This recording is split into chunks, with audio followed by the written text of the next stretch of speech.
Hey everyone, and welcome to The Explainer. I am so thrilled to have you here with us today. In this explainer, we're diving into a really fascinating piece of writing called The Thirst for Righteousness and the Heart of a Disciple.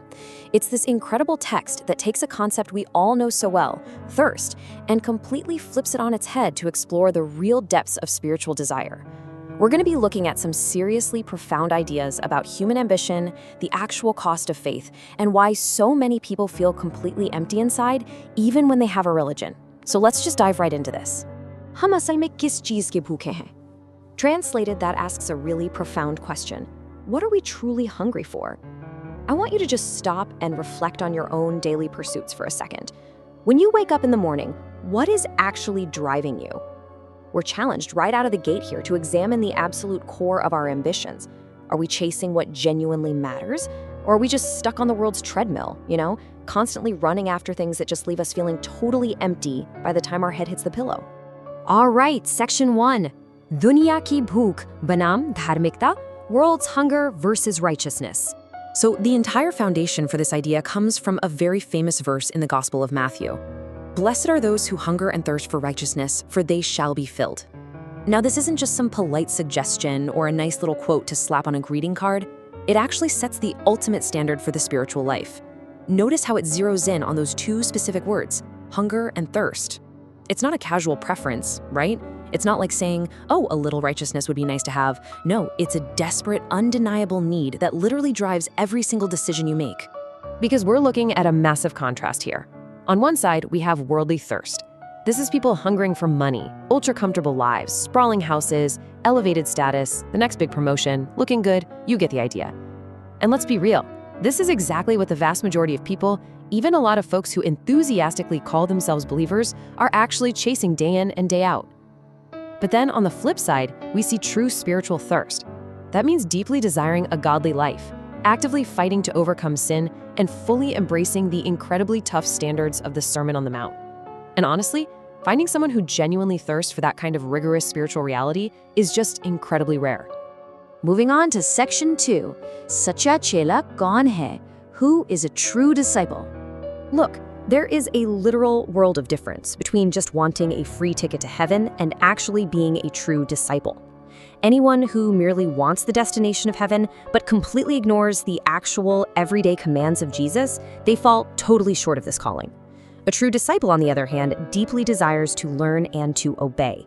Their entire attitude is basically, if Jesus wants me to be poor in spirit, then I want to learn exactly what that means. If he wants me to mourn for my sin, I'm going to do exactly that. They don't run away from the difficult or uncomfortable commands, they embrace them wholeheartedly because they completely trust the source. Section 3. Registan or Pani ki कीमत, the desert and water's cost. Okay, let me ask you what sounds like an absolutely absurd financial question. क्या आप एक glass पानी के लिए 100,000 रुपए देंगे? Would you give 100,000 rupees for a single glass of water?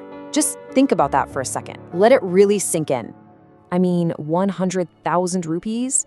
Under normal, comfortable circumstances, no rational human being would ever pay that massive amount. Actually, scratch that, you'd probably just laugh and say, absolutely no way, I'm not that thirsty, I'll just go turn on the tap. And you know what? That perfectly captures the trap of casual faith.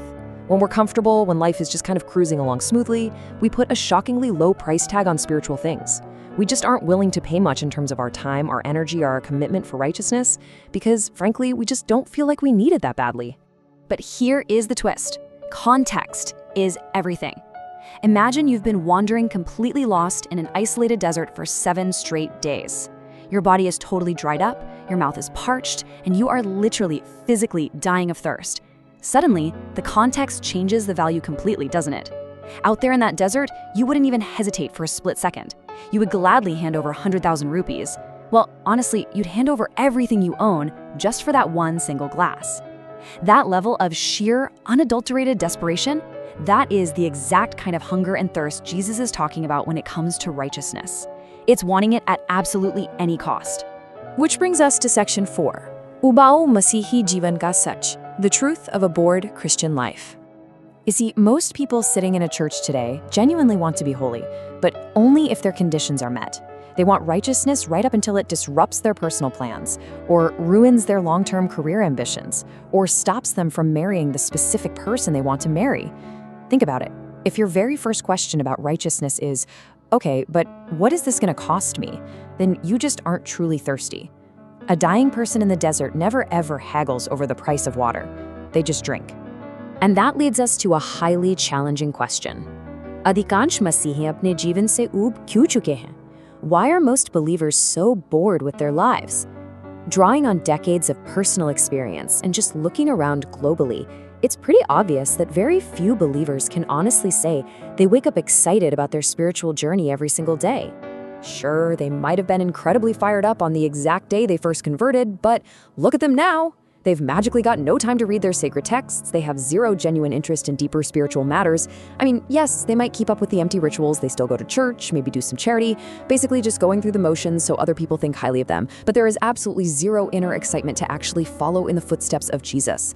For them, this profound, life-altering journey of faith has literally just evolved into a tedious, predictable routine. Section 5. Sampurna man se khoj. Search with the whole heart. To really understand why so many people feel this incredibly disconnected, we've got to look at a foundational rule of the relationship between humanity and the divine. Listen to this from Jeremiah 29:13. You will seek me and find me when you seek me with all your heart. The absolutely crucial point here is the phrase, all your heart.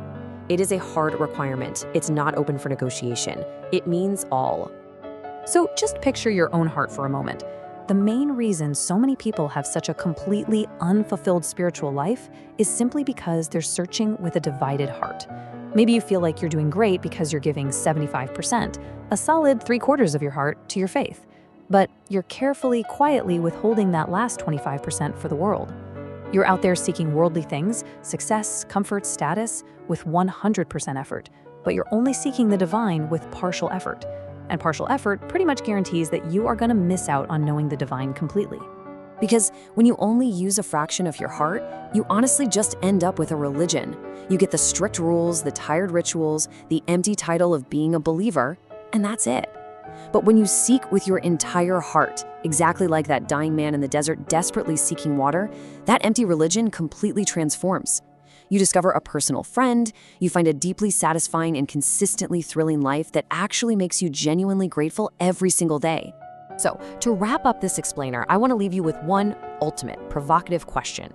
आप परमेश्वर को अपने कितने प्रतिशत मन से खोज रहे हैं? Literally, what percentage of your heart are you using to seek God right now? Are you just holding out for a convenient, comfortable kind of faith?